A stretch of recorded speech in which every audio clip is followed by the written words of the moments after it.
Today joining me, J.M. Van, who goes by J.M., obviously co-founder of Roverlead AI. Before this, he spent years in product and go-to-market at Fortune 500 enterprise software companies. Now he's built a signal-led prospecting platform that hunts warm leads on LinkedIn, and he's been growing like crazy. J.M., welcome to the show. Can you hear us? Can you see us? Hello. Hi. Yeah, no, thanks for the intro. I can hear you just fine. All good, all good. Thanks for having me Look, here. I do have a very first question for you because you've been very active on this, signal market, like finding the leads based on the signals. So is this the new meta for the cold outbound, or this is more of a hype word that agencies use to upscale the value of their services? Well, obviously there are two sides of the house here, but in a nutshell, it is the competitive advantage today, and especially on LinkedIn. I don't know if your audience is aware of it, but currently there's 1.2 billion users on LinkedIn, but there's only 25% that are monthly active users. So just by this stat, you have to know which ones are the 25%, but within the 25%, which ones are raising their hands, right? So that makes already your large pool very tiny. And so the signal led approach is just proving to be the right approach, whether we like it or not. And we've been discussing signals on the show a few times with the previous guests. So, can you maybe give the three examples of the signals that can actually start a good messaging campaign for a B2B business that you usually work with? Yeah. The things that worked for our customers, when I cannot talk for things that I don't know, right? Yeah. But what's working for our customers is stacking up people who are active on LinkedIn with commenting, like what I call borrowing an audience. So commenting on competitors' posts, commenting on creators or industry influencers in your space, and stacking this up with activities, whether they post or not, and reading what they are doing. And while you stack them up, that is becoming a high intent lead. So the other one is people who view your profile, but you have to act quickly within 24 hours when they view your profile and is matching your ICP, obviously.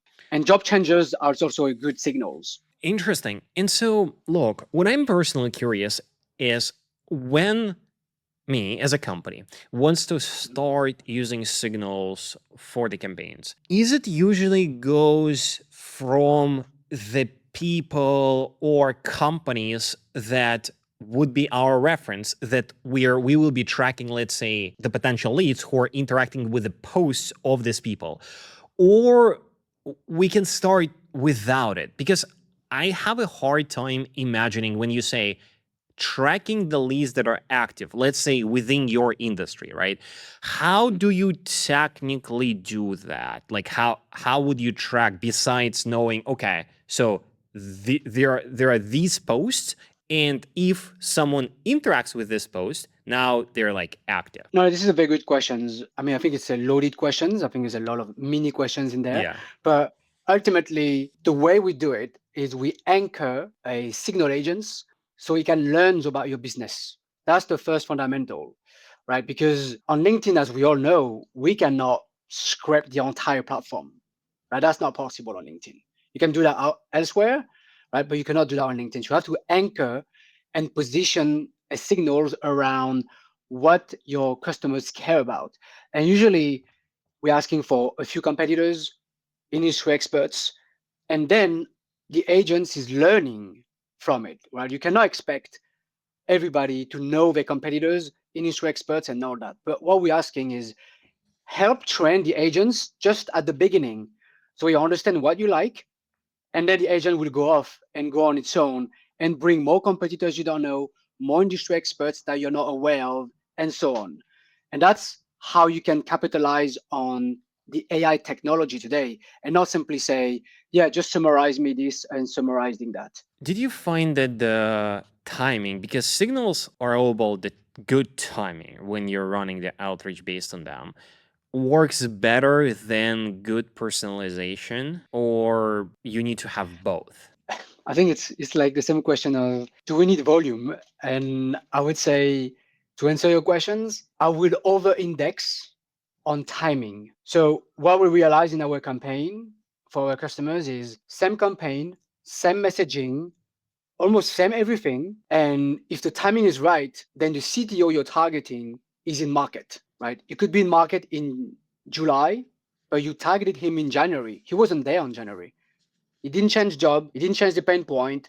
Everything remained the same. But it's only on July that he got the budget approved, for instance, or something changed and he started to be active on LinkedIn. Makes sense. I do want to challenge you a little bit because I keep hearing this from our clients and the people that I talk to when I say, okay, like explore signals. A lot of people think that the signals is an add-on to your main outbound strategy. And what I believe the reason is because you cannot get like hundreds or thousands of prospects based on the signals to fill your pipeline. Let's say when you have a goal to generate 30 to 50 calls every month. So do you think it's a false belief or it is indeed an add-on to more of the broader outreach campaign that a company would run? I think you're right. Like,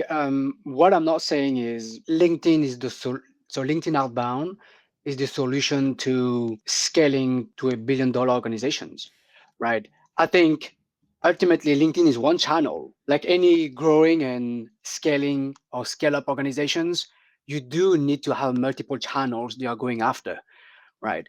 Here we're talking about outbound specifically on a call, and obviously instantly. Yeah. But ultimately, I do believe that the market belongs to the multi-channel aspect. So it's not just LinkedIn, right? Which sacrifices the volume, as you mentioned, rightly so. But if you want to get to that level when you have to get your sales rep busy, you need to expand further than just one channel, whether it's scaling the infra with email campaign with instantly or on the volume side on LinkedIn. Obviously, we have some constraint, as you may know, on LinkedIn on the outreach side. But all in all, it's a mix of the channel that matters rather than just one over another. Makes sense. Makes sense. When there is a signal, because you solely focusing on LinkedIn, right? So like this is what you build your platform around. Do you usually recommend people engaging with the leads through the LinkedIn because this is where they got the signal from, or email? If you need to choose one, of course, ideally multi-channel, but if you would have to choose one. It's a very biased question to me. Of course. It's a very biased question to me. But obviously, I would say LinkedIn because this is where we get most, I would say 90% of our signals come from LinkedIn. We got 10% from like research, like website and all that, obviously. But 90% of our signals are on LinkedIn. And that's our wedge. We do not pretend to target the entire universe, which what the cold email infrastructure would allow, right? What we focus on is people who use customers who use LinkedIn as a core outbound channels or a core B2B channel for them. If you use LinkedIn as such, then I believe you can do a lot on LinkedIn. And that's what we see as well on our end. Great answer. Everyone who's watching live, we are on YouTube, X, and LinkedIn. Like and subscribe to receive more content like this. Also, you will get a coupon code in the description for the 10% off your first purchase on Instantly. Now, JM is going to give us a tutorial. Tell us what you're going to be showing. Yeah, I wouldn't call it a tutorial, but really what I would like to share with the audience, I think could be useful is things that we share with our own customers. Yep. Essentially, what we've learned from 500,000 messages that we sent, because some of the insights might be surprising. So interesting. Can you share your screen? Let me share with you. Yeah, you can share your screen and I'll make sure that people can see it. Good to go. Tell us, what are we looking at? Okay, so just quickly here, I'm logged in as one of our customers on our platform. And essentially, it's the campaign list that they've been running for 6 months now. And the results are really self-explanatory here compared to, and no offense to Instantly, right? It's a different business model, but in terms of high intent leads, we get a lot more response rate, a lot higher than a typical core outreach. And it's not just about core outreach, it's about signal led, as you mentioned yourself, Eugene. Yep. So, essentially, I'm not going to spend too much time here. I think I can give you a demo another day. Yep. But essentially, once you're here, our customers can see the exact acceptance rate, the response rate, and So check this in is the inbox. basically what they would see on similar LinkedIn sequencer, right? But Yes, what you're saying is these campaigns have such a high response rate because they are on top of the signals. that's right. Okay. That's exactly it. Now, I think the most interesting part here for your audience is mostly like a presentations that I put together for a conference in June. And I think that's going to be very valuable, essentially analyzing like thousands of campaigns from our customers and the outcome of it and what drove it. So I'm not going to show the whole presentation. It's going to take half an hour or so, Let's but keep I it want to short. target specific ones that matters. So this is a very interesting one here. I think, Eugene, it's what we mentioned, one of your first questions, the cold versus warm or high intent, as we like to call it. You mentioned some of the signals here. And one of the things that we try to perfect on our end, and that's what we've realized on the warm outreach side, and we're going to call out two specific signals, leading signals, but a signal is never on its own. I want to make sure it's clear for our audience here. It's never, oh yeah, it changed job. No, it's changed jobs, but it's probably 5, 10 signals tagging along with that lead that make it, let's say, hot lead for our customers. Profile view is one of them, right? If you engage on a post related to the pain point that you sell as a customer and you just change job, for instance, and then you looked at the profile of one of our customers or the company page, Yeah. this is a high intent. This is Of very, course. very interesting at this Yeah, of point. course. And we realize a 3x acceptance rate within 24 hours of outreach. You have to act fast Yes. for that one. Yep. Right. Second one is the job change under 90 days. I think we know that one, but that's very critical to understand why those decision makers are changing jobs. And that means that their organizations are expecting them to make changes and the budget opens at that time. I was a exec at the Fortune 500, and I know that when I got promoted or things like that, I could do anything I want, essentially. Mm-hmm. That's what it is. Mm-hmm. Right. So the other things that people may not realize is people see the outreach because they just don't know where to start, right? There's a lot more you can do within your orbit instead of going in deep spaces. And what is your orbit is your competitors, your industry influencers, people who checked out your profiles. And that's what we are seeing here, right? If you post consistently, you can get about 2,000 views per week. That's what our customers get today. And so out of let them, me pause you go ahead. here because it's very important, right? Everyone who's like watching right now will think, and this is what I'm thinking, right? This is what we discussed, that usually the intent signals that you're showing are more of the middle or the bottom of the funnel because you're not driving the new people. You're not getting them from somewhere. So what you're showing here is you pair it with the content, so you get the reach, so you get people organically visiting your, profile. This can be a trigger to attribute and start the outreach. Yeah, I couldn't have said it better myself. Okay. That's Yeah, exactly it. Like obviously there's a lot of money to be made in the outer space Yes. with volume. There's a lot of money there. But around your orbit, there's still a lot of money to be made here. And people I think are just letting it slip. And that's the sad part here, right? Just because you don't engage, you will let slip a deals or lead that could turn into a deals. So that's what we see here. The borrowing audience, this is a big signals for us. When you stack them all up together, this is very powerful. And obviously the commenters, right?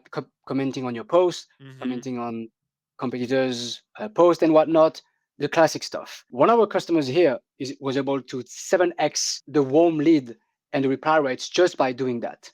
Simple, just by focusing on that, that's what they were able to achieve. And just because they didn't do Interesting. that before. Okay. I'm not gonna spend too much time here on this one. Obviously, this is like a LinkedIn safety Yes. that we need to cover. Oh, this is And an you can interesting one here. scroll through the slides. I mean, people will just go back and if they want to reread it, so that's fine. Sure. Okay. This one is very interesting. I'm not gonna talk about all of them, but I get a lot of pushback from even customers sometimes on this is what the data says. Around, let's say, 35 word messaging is really what's optimum. And many of our customers are very reticent to that. Yeah. I'm sure you've heard that. Our customers will say, yeah, but it's not enough. It's definitely not enough. I want to spend more time on, introducing myself, introducing the organizations, what we do. This is not the place for that. Yeah, keeping It's it very short. conversational. Exactly, Okay. exactly. And this is what works. And another one here is obviously genuine mutual references that we can do. And opening up with a pain, unlike what we believe, it doesn't have a great return on that one. I think they got used to it and we couldn't find the reasons, but based on our data, when you open up too much with a pain, people just got It's immune, like generic. It's generic usually. generic, It's exactly. generic. And plus, again, you're targeting them based on the trigger, right? And like it kind of already self-explanatory. So if they're like they liked your profile, now they probably like your post. Thus, they probably interested in what you have to. So it's like it's a self-explaining, pain intro. So which makes sense. Yeah, exactly. But it was surprising. On the surface, you'd be like, hang on, there's something off here. But if you look at the psychology behind it, you're right. It could be, they're immune. It could be a self-explanatory. Yeah, that's the reason. I mean, yeah, obviously. Or everybody says it so much that now everybody tuned out when you hear that Yeah. or when you see that. Yeah, just continuing on what to avoid Yeah. for the audience here. What we realize is, and I know many of you are doing this manually, and that's fine. It depends on the market, and I understand that. But what we realize is after the second or third follow-up, this is where things drop in terms of return. Mm-hmm. So in a nutshell, what we are saying is the money is in the follow-up. I mean, you hear that all the time, Yeah. right? And it's true. It is true to a certain point. And based on our data, and obviously it could be biased by our customer size, customer industries, and all that. But after the third follow-up, it is really time to just move on because we have this quota on LinkedIn, as we all know, Yeah. right? You cannot send millions of messages, which is the trade-off with the volume business. And here you have to stop at some point and give that opportunity to another lead maybe Yeah, instead of keep course. hammering the same lead. Yes. So what we are saying to our customers and what our AI campaign agent is doing is stopping at three follow-ups now because there's a diminishing return after the third follow-ups. Got it. So something that I wanted to call out here. Look, Yeah. so thank you for showcasing that. I do want to ask you a few more questions very fast. And the first one is, doesn't the fact that like you're running a trigger-based campaign, but when you have a trigger, you still need to send a request for a person to usually get connected, right? And then send them the message. Of course, you can send the emails. But when you do that, doesn't it dissolve the point of doing a trigger because it's doing like you're reaching out right away after the event has happened? Or you found that usually after a certain event, people are very likely to accept the connection very fast? I would say that let's call it cold. If it's cold and after the trigger and all the triggers here that are happening, if you mention the trigger in the first message, whether it is on the invitation request or the first message, we still get a high reply rates compared to our control group of no intent at all. Yeah. Right. And I think that's what matters here. We don't have the data to say whether it would change if we delay the request by 6 days. We didn't have Yeah. the data for that. But against the cold outreach control group, it's definitely better. So I would say it's still working and it's delivering the promise that it's supposed to on higher acceptance rate and then therefore mathematically or technically a higher reply rates that will come from a higher acceptance rate. And I'm not talking about the emails here, right? Just the classic path to build that relationship with the leads. For the audience, really the first reply is just the beginning of the conversations, right? Don't treat that as a win or whatever. As you already And that's the collected the wrong money, so mindset. you need to still That's the warm. wrong, Yeah, to yeah. close. Yeah, That's the of wrong course. mindset that we get from our customers sometimes. And each channel has their own rules, and LinkedIn has those specific implied rules that you need to learn. And obviously, it could be uncomfortable for some customers. Jam, look, thank you for giving us the learnings on your campaigns. Appreciate you answering all the questions, and Well, thanks for coming on the show. sure, man. Where people Thanks, can find Eugene. you? So LinkedIn, and you will also send the presentation that people can walk through, right? Yeah, that's it. Yeah, LinkedIn is the easiest one to reach out to me. So do not hesitate Awesome. to get in touch if you want any information. I appreciate your coming in. Thanks, man. Yeah. Appreciate it. Cheers. Take care. Bye.